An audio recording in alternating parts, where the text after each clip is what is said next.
Thank you so much for your time this morning. I know it's going to be a busy time for you. Well, thank you for having me. Nice to chat to you. Lovely to meet you. First of all, congratulations on getting accepted at the Sundance Film Festival. Wow, that in itself is hard enough. Yes, I know. I still can't believe it. It's beyond a dream come true, and I'm so excited. And of course, you'll be out in Park City in the next few weeks, in the next week, right? Yeah, leaving on the 18th, so yes. Well, maybe I will run into you up there as well, since I live here. Oh, We have it's a great, wonderful convergence of artists and people in the business, and for a young filmmaker, it's just a perfect place to kind of network and do all of that. I'm Uh, really scared I'm going to slip over. Do you think I will? yeah, I think I think you become one of us, which is okay. Okay. Uh, Tell me a little bit about, this is a documentary, but it's basically about yourself, um, and trying to find somebody else that has the same challenges as you do. Yeah, it wasn't always going to be such a personal film. What I'm very interested in and passionate about is the experience of alienation. I'm very passionate about disability justice and disability rights, which this film isn't so much about overtly. It's more about the feeling of otherness and wanting to connect with other people who share that feeling. Yeah. So yeah, it became such a personal film when I became pregnant, but prior to that, it was very much focused on finding other people who looked extremely different and kind of exploring that experience, which it still is, but it's also it became much more personal.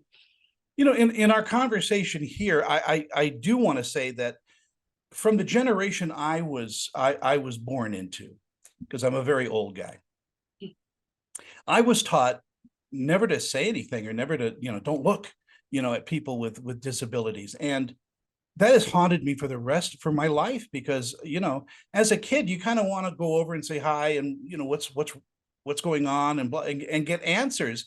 And I think it's a very honest thing to do. But when we're told to turn our heads and ignore, that's the way society kind of becomes. Yeah, no, exactly. That's something that that's one of the central messages of my film is that it's human nature to be curious, and that's fine. That's a beautiful thing, but it's what you do next that matters. It's what you do once you've once you've I think what I really want to do with this film more than anything else is to humanize disabled people. So it's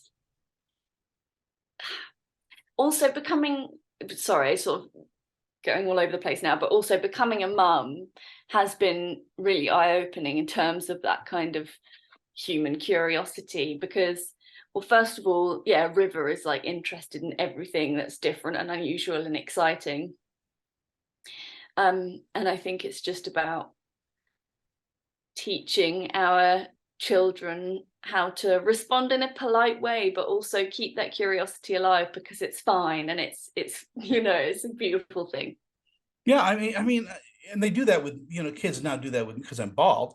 That guy's bald, and I go, and the mother goes, shh. So I know I'm bald, that's fine. Yeah. But I No. think we sometimes, I don't know, swap, curiosity for just trying to be, sensitive and all. And there, I understand that, but my gosh, I mean, by treating people like they exist and seeing them is a very good first step. Yes, no, that's exactly it. And I think the shushing and the kind of being taught that we should be ashamed to look means that people who look very unusual are going to be very ashamed to exist. And that's like my experience. I mean, it's not now like I love myself and I'm very happy to be this way, but I've certainly always been overtly aware that people are very uncomfortable by my presence, by the way I look.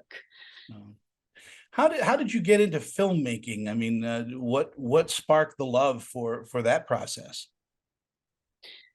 Well, my dad, both my parents are really creative. My dad was a wildlife filmmaker. He ran a wildlife filmmaking school, so that was quite inspiring. And also my mum and I she showed me loads of really good films. My mum's a big film fan, and like my fondest memory is going to the video shop with her when I was little, and that was like the highlight of my week, to pick out a film to rent. I've always wanted to be a film director. Like, I've always loved writing, I've always told stories, and yeah, I can't remember a time I didn't want to be a filmmaker. And this movie is, I have seen just a clip of it, to be honest with you, because it's premiering at Sundance. Yeah. Beautifully shot. What? Thank you. Yeah, no, my cinematographer, her name is Anne-Marie Lean-Verco. She's totally amazing. Yeah, I feel so lucky to have found her. I mean, my producer found her. And she's just amazing, and we obviously became really close because she was basically following me for 4 years. And she's so sensitive and so intuitive, and yeah, I agree, it looks really beautiful. And when audiences see this at Sundance, I would imagine you're going to get a standing ovation. Oh, come on, I'm saying it so the world will hear it. Because I think films like this need to be, stories need to be told, and especially stories of overcoming.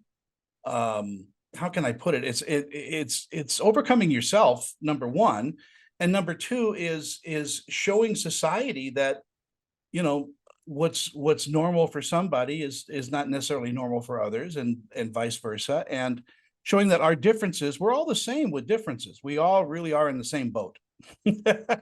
Yeah, no, I really like, again, another one of the central messages of the film is yeah, what is normal? There's no such thing as normal.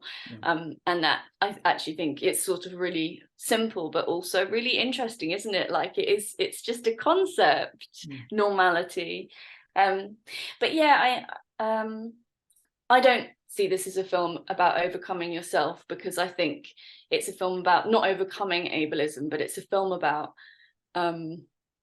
rejecting ableism and like screaming self-love from the rooftops. Like, for me, this film is me as a disabled person, as a person who looks very different and who is like shocking to look at, and rejected by society and unwelcome in so many spaces. This is me standing on the rooftops screaming that I love myself.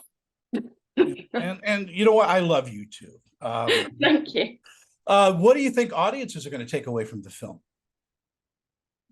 Yeah, oh God. I think that I'm hoping it will make a lot of people think about things that they've just never thought about before, about the complexities of disability and the way that disabled people are seen in our culture. But I hope most of all that people come away and will never sort of view disability as a tragic or negative thing at all. Yeah, that's great. Will you be taking your camera and doing other things now? How about an action film? How about doing a comedy? I'd love to do a comedy. I recently did a short comedy for Channel 4. I haven't finished editing it yet. I'm working with the same editor who did the doc. But yeah, I would love to do a comedy, and I definitely love to do fiction. Me and Janine Marmot, who's the producer of Is There Anybody Out There, we're working on a fiction historical drama at the moment. So yes, lots of exciting things in the pipeline. Well, it's such a pleasure to meet you, and I can't wait to maybe bump into you at Sundance this year, and shake your hand and give you a hug, give you an Italian hug. You are just an inspiration to a lot of people, and thank you again so much for taking some time with me. Thank you so much. It's lovely to meet you.